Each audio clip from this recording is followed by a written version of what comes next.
እንግዲህ ትላንትና አብርሽ ሩታን መርጧል አሉ ጋይስ መርጧል። እናንተ እስከ መጨረሻ ቪዲዮ አላያችሁም እንዴ? አብርሽ መርጧል ሩታን የምትሉ ለስነኝ ውዶች፣ አልመረጣትም። ግራ ገብቶት ይኸው አንገደፊ አገር አጠፊ ይላል ነገር ይዘው።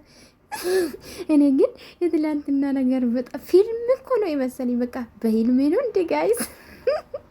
እንደዛ ኤርሜላስ ያገኛት ሳም ናፍቀሽ ነበር ስላት ነበረና እሷም ያለች ነበረና ከዚያ ሩታ ስትመጣ እናቴ መሬት ናኮ ተደበላለቀ። ሰማይና መሬት ጠፋበትና ደነቀጠ። ደኔት ወጥጫች። እኔ ግን ትላንትና ትልቅ ስራ የሰራ ይመስለኛል አቤላ ማለት ነው። እኔ ግን ይቅርታ አድርጉልኝ፣ ምንም ይሄ ነገር አላማረኝም። አሁንም 50 ነው የምሆንላችሁ። እኔ ታውቃላችሁ የመጨረሻ ፊልማችሁ ማለቃ የሩታና የአብርሽ አንድ ለመሆን የሚሆን ይመስለኛል። ገባችሁ? ኤርሜላ እስካሁን ድራማ እየተጫወተች ሊሆን ይችላል ጋይዝ።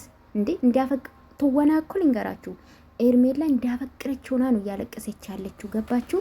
እንግዲህ እስቤ አብርሽ ላይ ወርዷል ደግሞ። አቤት ሩታ ተለቃለች። አሁን ደግሞ በተራው አብርሽ ነው እና ለማንኛውም እኔ ይቅርታ አድርጉልኝ።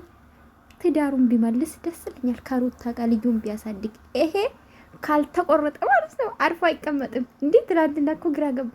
ምን ያስጨንቃል ወንድሜ? ትዳር ከሆነ ትዳር ምረጥ። ሩት ኤርሜላን ከሆነ ኤርሜላን